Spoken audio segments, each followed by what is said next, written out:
અમારા વનની વડીલ શ્રી જયરામ બાપાને વિનંતી કરીશ, આપના સૌમુખે આજના કાર્યક્રમ વિશે અને આપણી પાટીદાર સમાજ આગામી શું કરવા માંગી રહી છે, એકતા તરફ આપણે શું કરવા જઈ રહ્યા છીએ, એના વિશે આપ માર્ગદર્શિત કરશો. હાલો. પૂજ્ય શાંતિ મહારાજના ચરણોમાં વંદન.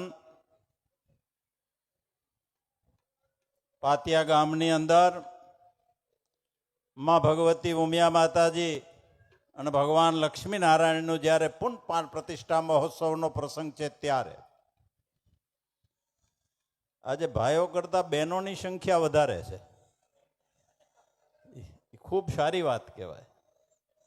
અમારા મુખ્ય સંસ્થાના પ્રમુખ શ્રી બીજેપી અબજીભાઈ પટેલ સાહેબ, સ્ટેજ ઉપર બેઠેલા સર્વે મહાનુભાવો, માતાઓ, બહેનો અને ભાઈઓ, બાબાએ જે બોલાવી પણ બરાબર હરખી જે નહોતી બોલી. બે હાથ ઊંચા કરીને બધાને જે બોલવી છે કે પાતિયા ગામના છેડે બેઠા હોય એને પણ સંભળાવી જોઈએ. બોલો મિયા બાત કી જય. ખૂબ ખૂબ અભિનંદન, ધન્યવાદ.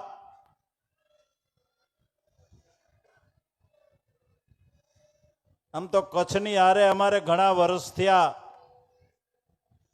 સામાજિક નાતો છે. પાટીદાર સમાજનો એમાં બે સમાજ આવી જાય. જો કોઈ વિકાસ થયો હોય તો એના મૂળિયામાં આપણા બાપ દાદાઓની સમાજ વ્યવસ્થા છે.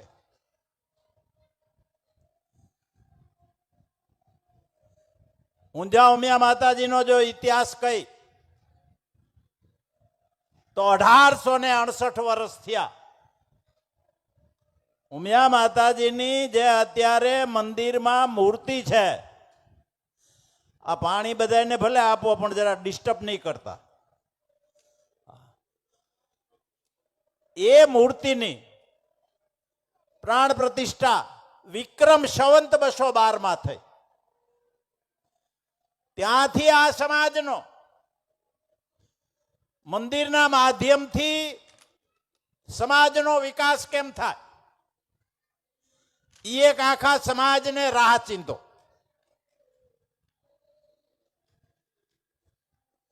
અને એમ કરતા કરતા કરતા તમને ખબર હોય તો, આ બધાને અત્યારે નહીં ખબર હોય પણ આ ધોળા માથા વાળાઓને બાપુ ખબર હશે કે પાટીદાર કડવા પાટીદાર સમાજમાં 12 વર્ષે એક ફેરે લગ્ન થતા. કેટલા વર્ષે? 12 વર્ષે લગ્ન થતા. એમાં કોઈ ચમત્કાર નહોતો. માતાજીના સાનિધ્યમાં આપણા બાપ દાદાએ બેસી અને એવું નક્કી કર્યું કે આ સમાજ આર્થિક રીતે બહુ પછાત છે, આ સમાજને દર વર્ષે પ્રસંગો કરવા પોસાય એમ નથી, એટલે માતાજીનું માધ્ય ધર્મ મૂકી દીધું કે માતાજીનો આદેશ થાય ત્યારે જ પાટીદારોમાં લગ્ન થાય. એનું લગ્નનું નામ હતું બંધુકા વિવાહ. 12 વર્ષે એક ફેરે લગ્ન થતા. મોટામાં મોટો મૂર્તિઓ અને મોટામાં મોટી કન્યા 12 વર્ષના હોય, એના લગ્ન બધાયના થઈ જતા. હજારો વર્ષ પ્રથા ચાલી. વિક્રમ સંવત 2000 માં આ પ્રથા બંધ થઈ. કેટલા વર્ષ થયા? ત્યાં સુધી આ પ્રથા ચાલી. પછી એમ થયું કે હવે આ સમાજ સુખી સંપન્ન થયો છે, હવે આ પ્રથાની જરૂર નથી, એટલે બંધ કરી દીધી. પછી આપણા બાપ દાદાએ શિક્ષણની વ્યવસ્થા શરૂ કરી. અમદાવાદમાં કેપી ભવનને 102 વર્ષ થયા. 100 વર્ષ પહેલા શરૂઆત કરી.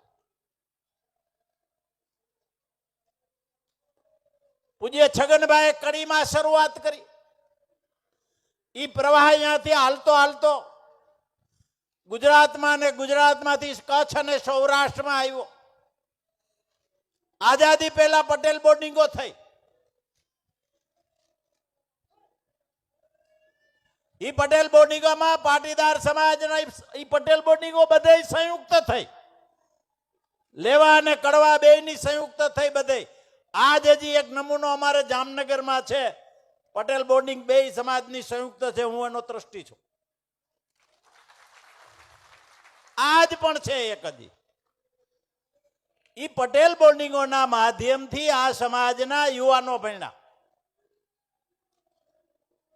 યુવાનો ભણ્યા એટલે ભણેલી યુવતીઓની જરૂરિયાત ઊભી થઈ. એટલે કન્યા છાત્રાલયો થઈ અને કુમાર અને કન્યા બે ભણ્યા એટલે આ સમાજનો વિકાસ થયો. એક તમને એક માણસ શું કરી શકે બાપુ એનો એક દાખલો છે. અમારે ગોંડલ સ્ટેટ સૌરાષ્ટ્રની અંદર ગોંડલ સ્ટેટના રાજા ભગવતસિંહ થયા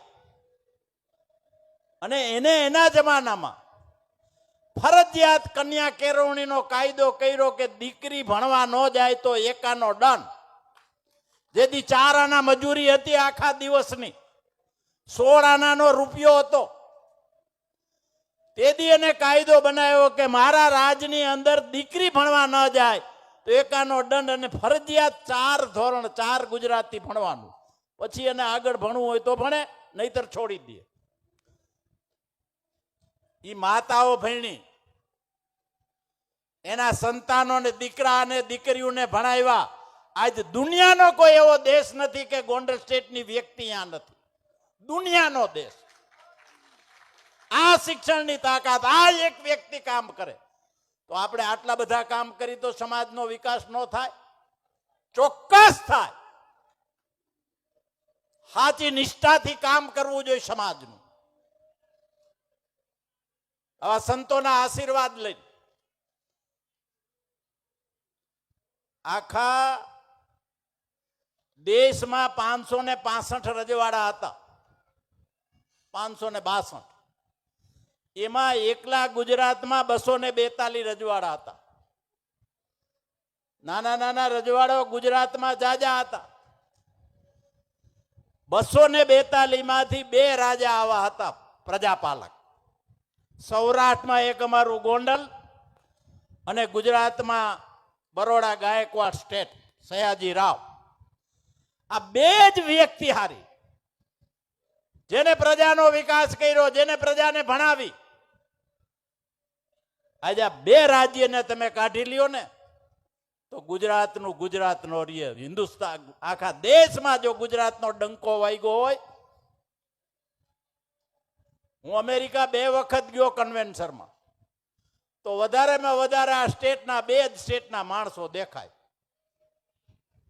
ભાઈ. 85% 2 સ્ટેટના. ગાયકવાડ બહુ મોટું હતું. આ ઊંઝાઈ ગાયકવાડમાં આવતું. કડીથી મહેસાણા, પાટણ, ઊંઝા, સિદ્ધપુર બધું ગાયકવાડમાં આવતું. અમદાવાદ નવાબ સ્ટેટ હતું. હા, અમદાવાદ નવાબ સ્ટેટ હતું.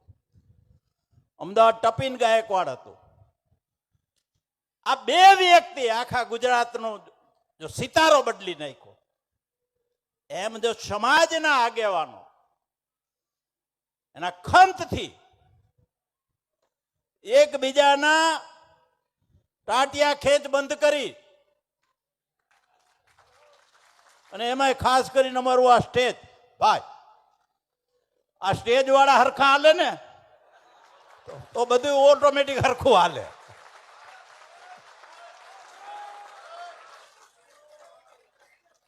સત્ય ઘટના કહું છું બાપ. કલયુગની અંદર જો ક્યાંય શક્તિ હોય તો સંગઠનમાં છે. સંઘે શક્તિ કલયુગે. સંઘ શક્તિ જ કલયુગની અંદર બળવાન છે. એટલે આપણે બધાને એકમેક થઈ સમાજનો કેમ વધારે વિકાસ થાય.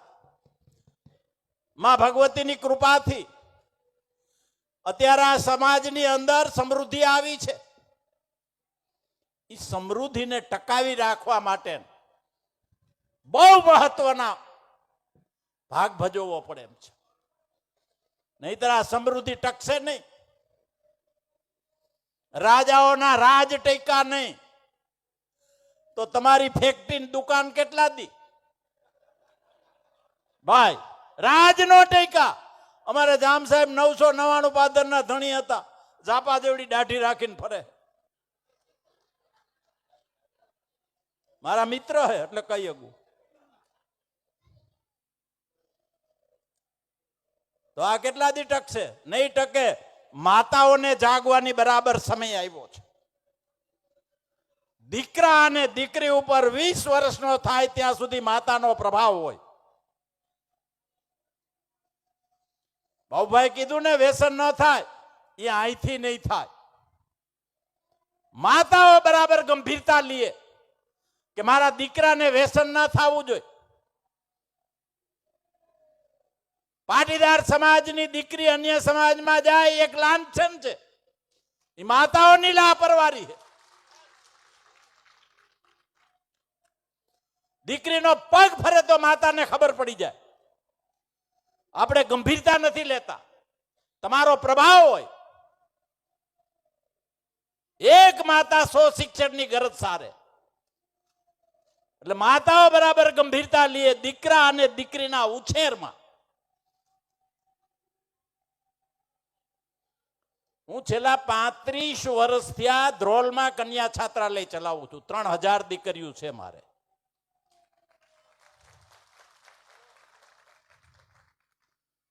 અને મારો અનુભવ છે કે જે દીકરી હોસ્ટેલમાં રહીને અભ્યાસ કરે છે એ દીકરી સાસરે ગયા પછી, સમાજમાં ગયા પછી એના ઓછામાં ઓછા પ્રશ્નો છે, નહીવત પ્રશ્નો છે. છૂટાછેડા થવા, ઘર કંકાસ થવો, પતિ પત્નીના ઝઘડા થવા, એમાં નથી. શું કરવા નથી? કે છાત્રાલયની અંદર 1500-2000 દીકરીઓને વચ્ચે રહ્યા છે. એનામાં સામૂહિકતાના વિચારો આવ્યા છે. બીજું, જે દીકરીઓ બાપુ છાત્રાલયમાં રહીને અભ્યાસ કરે છે અને જે દીકરીઓ અપડાઉન કરીને અભ્યાસ કરે છે એને 12 થી 15% એના રિઝલ્ટમાં એનો ફરક છે. 12 થી 15% છાત્રાલયનું દીકરીઓનું રિઝલ્ટ ઊંચું આવે છે. એક જ શિક્ષક બનેને ભણાવે છે. મારે 1500 થી 1800 દીકરીઓ હોસ્ટેલમાં રહે છે. 1200 થી 1300 દીકરીઓ અપડાઉન કરે છે. એટલે હોસ્ટેલમાં રહીને ખાસ કરીને દીકરીઓને અમારો આ 35 વર્ષનો અનુભવ છે કે એને 2 વર્ષ 3 વર્ષ તમે હોસ્ટેલમાં ભણાવો, જબરજસ્ત એના જીવનની અંદર બદલાવ આવશે. એક તમને ઉદાહરણ આપું. એટલે વાંધો નથી ને, કેજો ને કે આપણે તો પૂરું કરી દો ભાઈ. હા, હજી 4 કલાક હજી જવાનું છે રાજકોટ પગવામાં.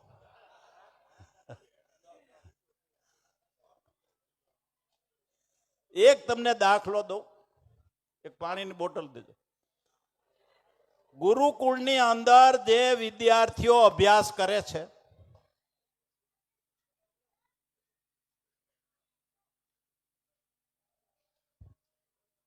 ગુરુકુળની અંદર જે વિદ્યાર્થીએ 2 વર્ષ 3 વર્ષ 4 વર્ષ અભ્યાસ કર્યો હોય એ જીવન પર્યાદ નિવસની રહે છે.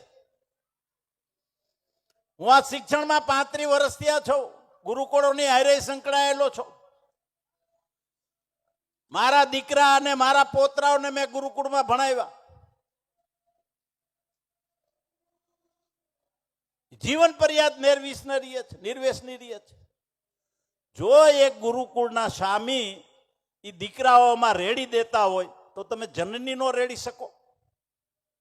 ચોક્કસ રેડી શકો. પણ આપણે ગંભીરતા લીધી નથી. સંતાનના ઉછેરમાં બરાબર ગંભીરતા લેવાની જરૂર છે. માતા અને પિતા બેયને સવારે નાઈ ધોઈ ભગવાનના પાઠ પૂજા જેટલા કરી શકે એટલા કરી એને ઓછામાં ઓછા કે વધારેમાં વધારે આ પણ ટેવ પાડવી જોઈએ. માતા પિતાઓને પગે લાગીને જાય. કચ્છ તો સંસ્કારી સમાજ કહેવાય છે.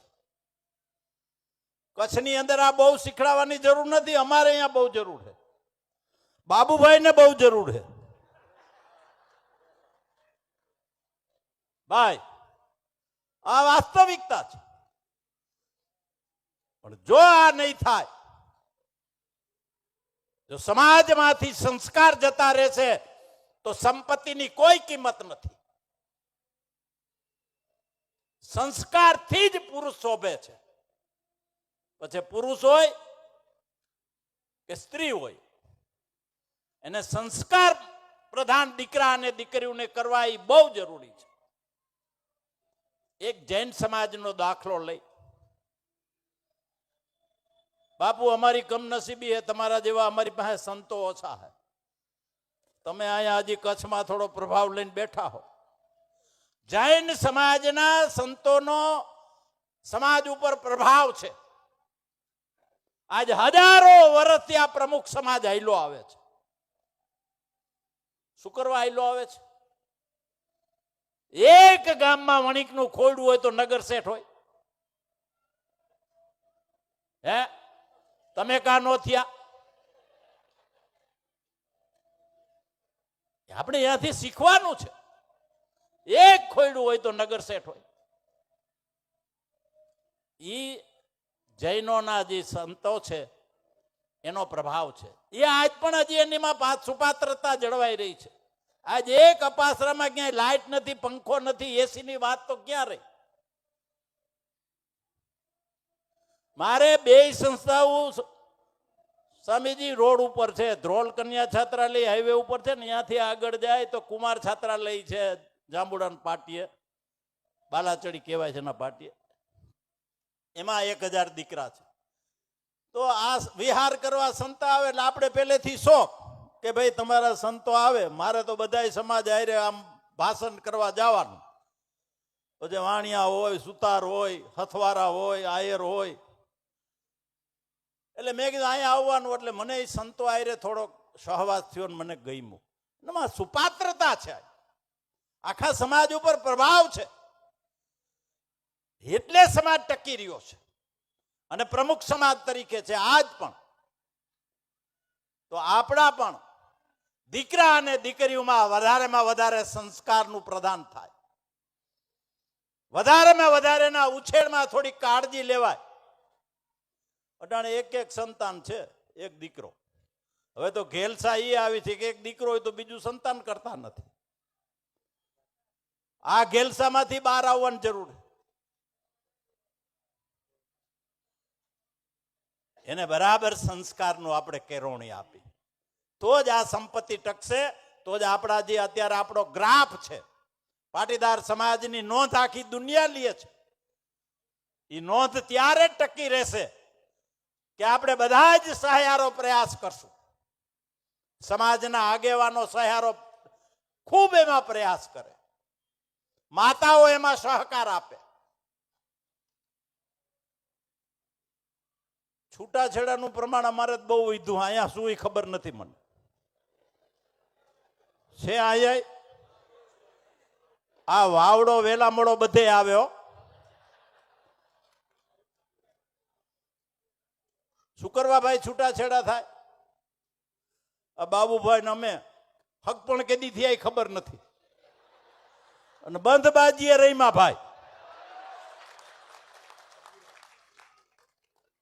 ઘરે આવ્યા ત્યારે ભાગ્યવાનના મોઢા જોયા. અને 55 વર્ષ થઈ ગયા, કોઈ દી કાંઈ તકલીફ ન થઈ. એ સિલેક્શન કેનું હતું? માતા પિતાનું હતું. તેથી જાત જોતા, જાહેર ન જોતા. એટલે તમે બરાબર એને સંસ્કાર આપો. અત્યારે તો દીકરી જોયા આવે, માં જોયા આવે, બાપ જોયા આવે, હગા હબંધી જોયા આવે ને પછી હક પણ કરી તોય વાંધા પડે. પડવા જ ન જોઈએ. રામાયણમાં અંસોયાજીએ સીતાજીને ઉપદેશ આપ્યો હતો કે બાડો, બોબડો, કુબડો,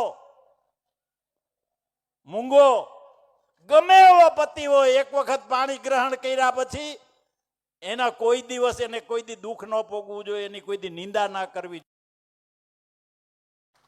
રામાયણમાં કીધું છે અંસોયા માતાએ, અંત્રી ઋષિ ના આશ્રમમાં બાપુ.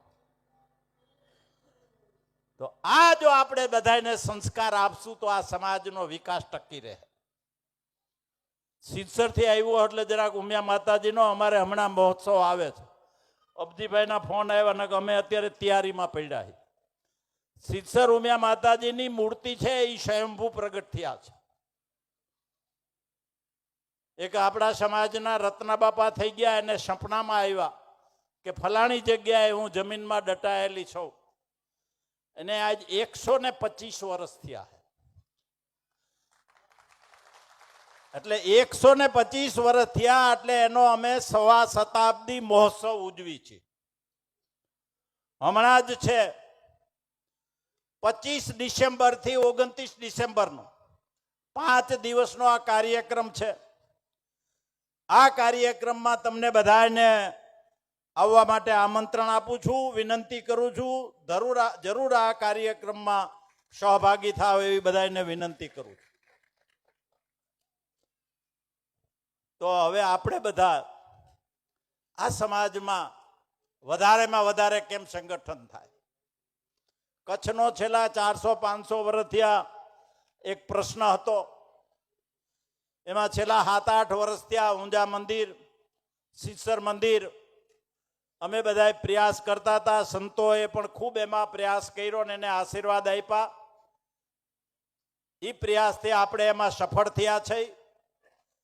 ઊંઝા મંદિરેથી આપણે શ્વેત પત્ર જાહેર કરી દીધું છે કે ભાઈ હવે આ કોઈ પણ પેરણા પીઠની અંદર હિન્દુ સંસ્કૃતિ સિવાયનું કોઈ કાંઈ છે નહીં. એટલે કોઈને આની અંદર કોઈ રાગદેશ કે બીજા પ્રશ્નો રાખવા નહીં. અને આખા સમાજના આ પ્રવાહમાં આ બધાને એકમેક થઈને રહેવું એવું શ્વેત પત્ર આપણે બહાર પાડી દીધું છે.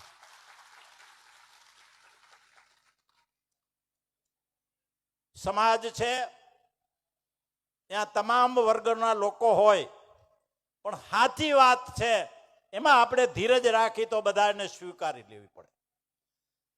એટલે વધારે સમય નહીં લેતા, ઘણો બધો મેં સમય લીધો. બહેનોને મારી કરબત પ્રાર્થના, બહેનો ગંભીરતા રાખે અને સંતાનના ઉછેરમાં બરાબર કાળજી રાખે. દીકરીઓને એવી શિક્ષા આપો કે એવા સંતાનોનો જન્મ તમે આપો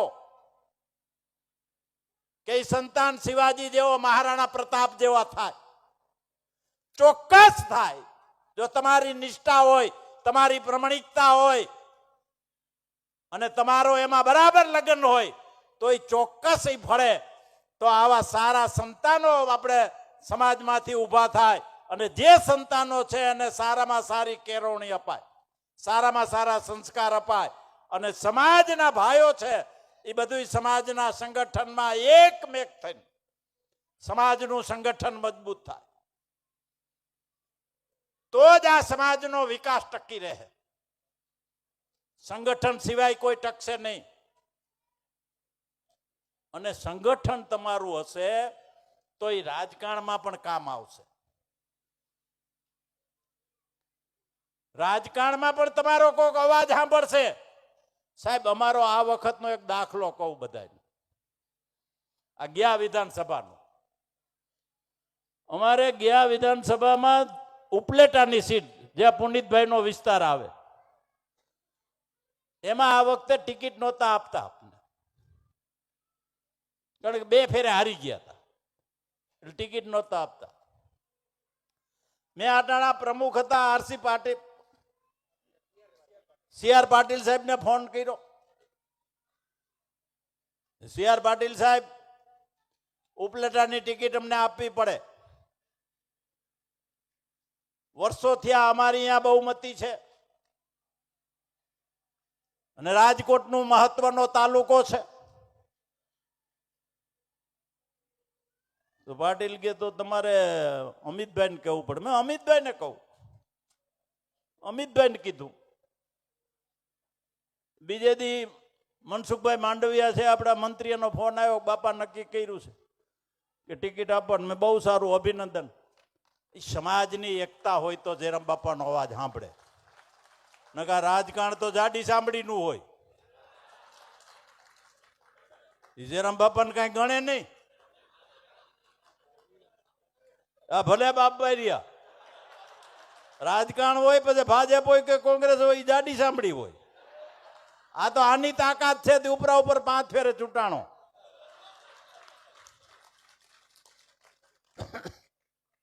એટલે આપણે સંગઠિત બરાબર ભાઈઓને રહેવાનું કામ કરવાનું છે. બહેનોને, દીકરા અને દીકરીઓના ઉછેરમાં બરાબર કાળજી રાખવાની છે. તો આપણો જે આ પ્રગતિ છે એને કોઈ નહીં રોકી શકે. સંસ્થાઓ કામ કરે જ છે. સરદાર ધામ હોય, સમસ્ત પાટીદાર સુરત હોય, ઊંઝા ઉમિયા ધામ હોય, સિત્સર ધામ હોય, વિશ્વ ઉમિયા ફાઉન્ડેશન, બધા જ સમાજનું કામ કરે છે. બધા જ સમાજના વિકાસ માટે કામ કરે છે. પછી વાંઢાઈ હોય,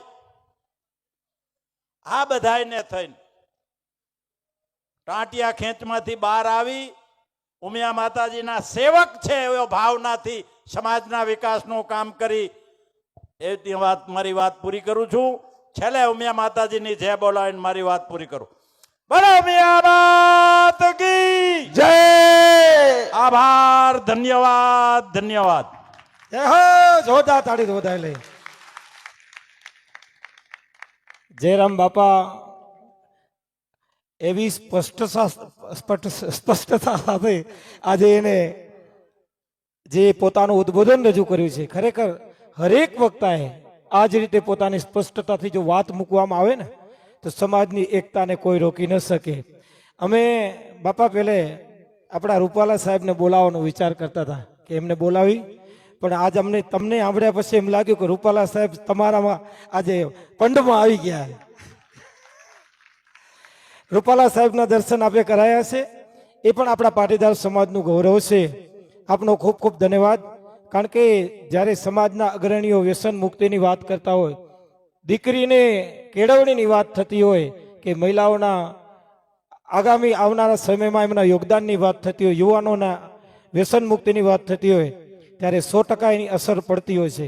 વિષય ખરેખર સમાજની અંદર શિક્ષણ, સ્વાસ્થ્ય અને વ્યસન મુક્તિ જ હોવા જોઈએ. વચ્ચે જે વિષયો આવી ગયા છે, જે તમે હમણાં ટાંટિયા ખેંચની વાત કરીને, એ વિષયોને દૂર કરીને હવે સર્વ સમાજ એક બને, પાટીદાર એક બને તો ભારત શ્રેષ્ઠ બને, અને તો જ માનવ નેક બને. એ આજના સમયની માંગ છે. આવનારા દિવસોમાં સનાતનને એક કરવાની વાત આપણે કરી રહ્યા છીએ. એમાં પણ આપણા પાટીદારનું યોગદાન બહુમૂલ્ય હોય એવી આપની વાણીમાં અમને પ્રતીતિ થાય છે.